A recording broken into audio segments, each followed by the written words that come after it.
Hello everyone, welcome back to my channel. को आज हम लोग जानेंगे बीपीएससी स्टाफ नर्स का जो वैकेंसी आया था उसका प्रोसेस कहाँ तक पहुँचा है, उसमें क्या क्या प्रोसेस हो चुका है और क्या क्या होने वाला है और उसका पोस्टिंग कब मिलेगा और जो भी उसका कटअप है कितना जाएगा, यानी कि काउंसलिंग से पहले जो कटअप था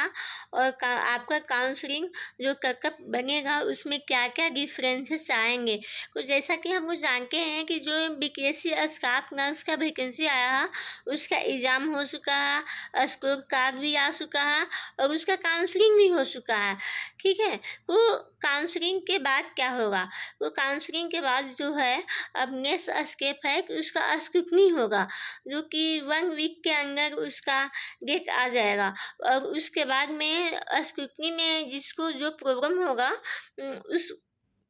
या किसी डॉक्यूमेंटेशन में प्रॉब्लम है तो उसको वेबसाइट पे अपलोड करने का ऑप्शन देगा। उसके बाद क्या होगा कि उसके बाद हम लोग का डायरेक्ट पोस्टिंग मिलेगा और इसमें जो चॉइस होता है ना, जैसे कि हम लोग कम्युनिटी हेल्थ ऑफिसर का फॉर्म भरते हैं तो उसमें चॉइस मिलता है कि हम कहाँ पे ले सकते हैं, अपना डिस्ट्रिक्ट को चूज़ करना पड़ता है। लेकिन इसमें अभी काउंसलिंग हुआ तो उसमें कोई भी चॉइस नहीं मांगा गया है, यानी कि हम बोल सकते हैं कि ये अपने अनुसार वो क्या करेगा, जो भी हमारा जिला हॉस्पिटल होगा या पीएससी होगा या सीएससी होगा जहाँ पे हमारी पोस्टिंग होगी वो अपनी बीपीएससी जो है वो अपने मन से ही देने वाला है, क्योंकि चॉइस ही नहीं मांगा है को बोल सकते हैं कि वो अपने अकॉर्डिंग ही देगा को। और इसमें हम लोग देखेंगे कि जो भी हमारा कर्तव्य बना है, तो जैसा कि हम लोग जानते हैं कि जो एससी है और जैसा कि हम लोग जानते हैं कि एक मिनट, जैसा कि हम लोग जानते हैं कि इसमें जो एससी है और ईबीसी है, इसमें या जो विकलांग है, पीडब्ल्यू है, इनमें सभी कैंडिडेट को बुलाया गया है, यानी कि जो भी कैंडिडेट पास आउट है सभी को बुला दिया गया है। लेकिन जो जेंडर है, ईवार से आके हैं या ईडब्ल्यूएस से आके हैं या बीसी से आके हैं या डब्ल्यूबीसी से आके हैं, तो इसमें ककअप बना है। तो आपका काउंसलिंग हम बोल सकते हैं कि जो ककअप होगा, जैसे कि अभी ईवार का ककअप जो है वो बना है कितना, को हम बोल सकते हैं कि 40 नंबर, यानी कि जो भी हमारा नंबर आया, जैसे कि किसी का नंबर आया है 55, तो उसको 0.75 में गुणा करने के बाद जो नंबर आया वो हमारा ककअप बना है। ठीक है, तो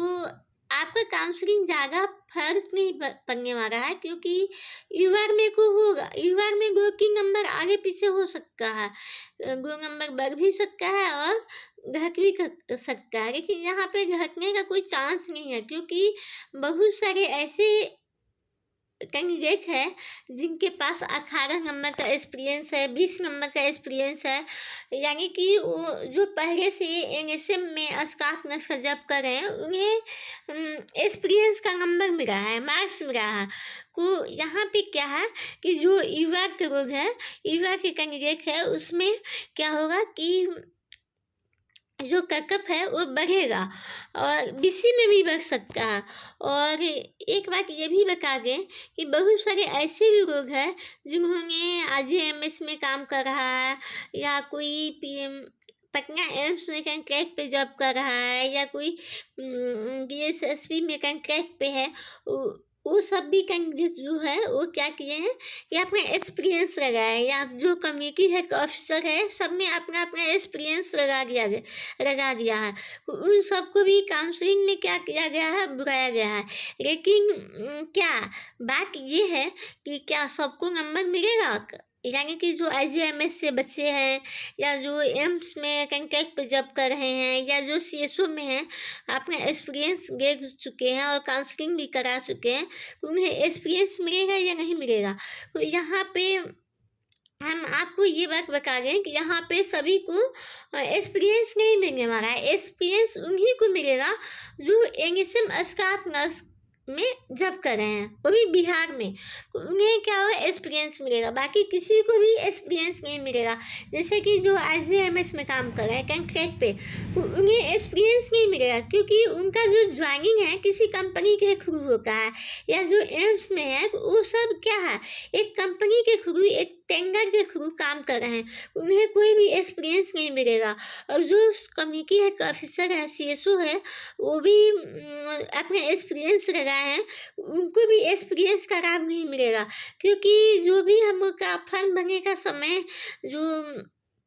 नोटिफिकेशन आया था उसमें साफ साफ मेंशन किया हुआ था कि सेम पोस्ट वाले को ही मिलेगा, यानी कि स्टाफ नर्स में जो काम कर रहा है उसको ही मिलेगा। ये नहीं कि हम कोई नर्सिंग क्यूकर में जॉब कर रहा है, या कोई प्राइवेट में किसी भी प्राइवेट हॉस्पिटल में स्टाफ नर्स में जॉब कर रहा है, तो उन्हें भी एक्सपीरियंस मिलेगा? नहीं, उन्हें नहीं मिलेगा। तो यहाँ पे जो जिनको CSO का फॉर्म भरे हैं, एक्सपीरियंस लगाए हैं, या किसी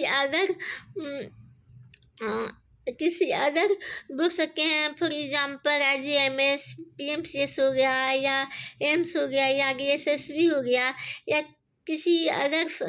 सेक्टर में कॉन्ट्रैक्ट पे जॉब कर रहे हैं, तो उनका जो एक्सपीरियंस है वो मान्य नहीं होगा। तो जब मान्य नहीं होगा तो यहाँ पे क्या होगा कि जो एक्सपीरियंस का नंबर है वो नहीं मिलेगा।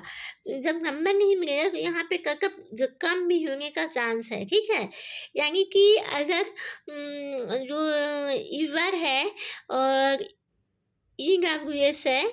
और OBC है, WBC है, तो यहाँ पे ज़्यादा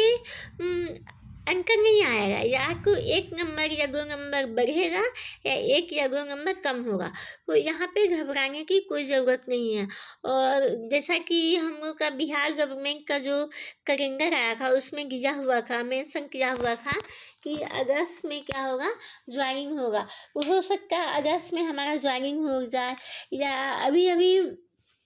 ये भी हो सकता है कि अगस्त से पहले भी ज्वाइनिंग हो जाए। तो ज्वाइनिंग कभी भी हो सकता है, मेरी क्लिक कभी भी आ सकता है आपको स्क्रूटनी। तो आप सभी लोग रेडी रहिए, और आप सभी को best of luck. Thank you for watching my video.